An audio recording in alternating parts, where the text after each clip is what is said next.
আসসালামু আলাইকুম। আমি মোহাম্মদ শাহরিয়ার। পিএইচপির নতুন আরেকটি পর্বে আপনাদের স্বাগতম। আজকের বিষয় হচ্ছে পিএইচপির কনস্ট্যান্ট।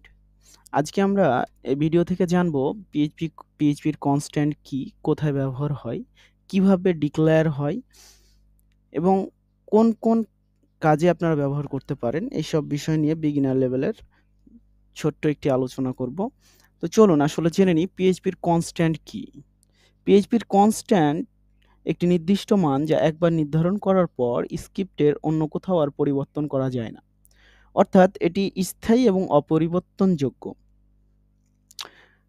পিএইচপিতে কনস্ট্যান্টে সাধারণত এই ধরনের মান নির্ধারণ করা হয় যেগুলো পরিবর্তনের প্রয়োজন পড়ে না বা পরিবর্তনযোগ্য না। এখন আপনি যদি মনে করেন যে পিএইচপির কনস্ট্যান্টে আপনি একটা মান নিলেন যে ১ সপ্তাহে ৭ দিন। আপনি কি কখনো ৮ দিনে সপ্তাহ করতে পারবেন?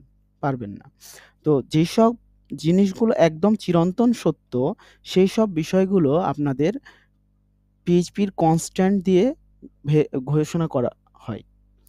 তো পিএইচপির কনস্ট্যান্ট ২ ভাবে ঘোষণা করতে পারি। তো চলুন আমরা ১ম এ একভাবে ঘোষণা করে দেখি। আমরা চাইলে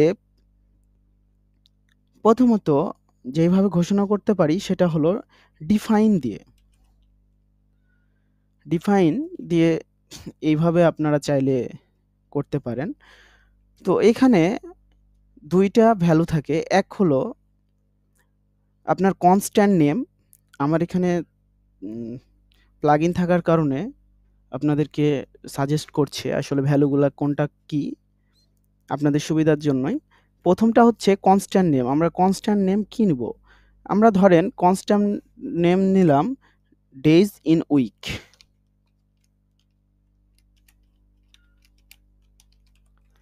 ডেইজ ইন উইক এবং ভ্যালু নিলাম 7 কারণ আমাদের ৭ দিনে ১ সপ্তাহ হয়। তো আমরা এটাকে ইকো করে দেখি। যদি আমরা এটাকে ইকো করতে চাই,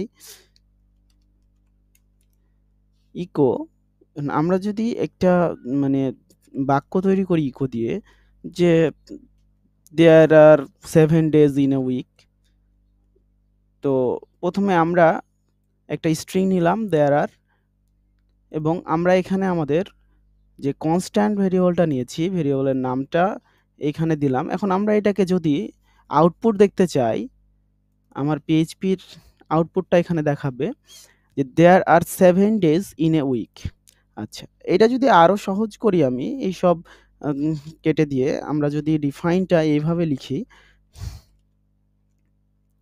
ডিফাইন কনস্ট্যান্ট নেম দিলাম উইক এবং ভ্যালু দিলাম 7। এখন আমরা যদি উইককে ইকো করি,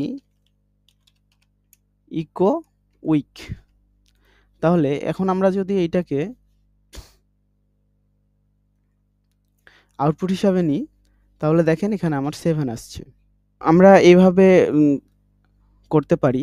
আবার আরেকভাবে আমরা পিএইচপির কনস্ট্যান্ট উম ডিক্লেয়ার করতে পারি সেটা হলো সোজা একদম কনস্ট্যান্ট লিখে দিতে পারি। কনস্ট্যান্ট লিখে আমরা কনস্ট্যান্ট এর একটা নাম দিয়ে দিতে পারি। ধরেন আমরা যেরকম দিলাম উইক এবং এইটার একটা ভ্যালু ইকুয়াল দিয়ে আপনি একটা ভ্যালু দিয়ে দিলেন যে এটা 7 দিলাম। এবার যদি আমরা এটাকে ইকো করতে চাই, ইকো উইক, এখন আমরা এটা যদি প্রিভিউ দেখি, দেখেন 7 আসছে। আচ্ছা, এটা যদি আমরা স্ট্রিং দিই আপনাদের দেখানোর জন্য যে ভ্যালুটা, যদি আমরা স্ট্রিং দিই 7, এখন আমরা যদি এটা প্রিভিউ করি, দেখেন 7 আসছে। তো আসলে পিএইচপির কনস্ট্যান্ট গুলো এভাবে ডিক্লেয়ার করতে হয় এবং পিএইচপির কনস্ট্যান্ট গুলো আপনারা কোন কাজে ব্যবহার করতে পারবেন সেটা আপনাদেরকে বলি। সপ্তাহের দিন সংরক্ষণ করতে পারবেন। আপনারা চাইলে ভ্যাটের হার সংরক্ষণ করতে পারবেন। আপনারা চাইলে পায়ের মান সংরক্ষণ করতে পারবেন। মানে এক কথায় যেগুলো আপনারা মনে করেন যে একবার লিখে দেওয়ার পর আর কখনো পরিবর্তন করতে হবে না, এইরকম যতগুলো মান আছে এবং এইসব মানগুলো আপনার ওয়েবসাইটে যতবার ব্যবহার করতে হোক, মানটা অপরিবর্তিত থাকবে। এইরকম সকল মান আপনারা এই পিএইচপি কনস্ট্যান্ট দিয়ে ভেরিয়েবল নিতে পারেন। তো এই PHP কনস্ট্যান্ট নিয়ে পরবর্তীতে আরো বিস্তারিত আলোচনা করব। তো আজকের ভিডিওটি এই পর্যন্তই।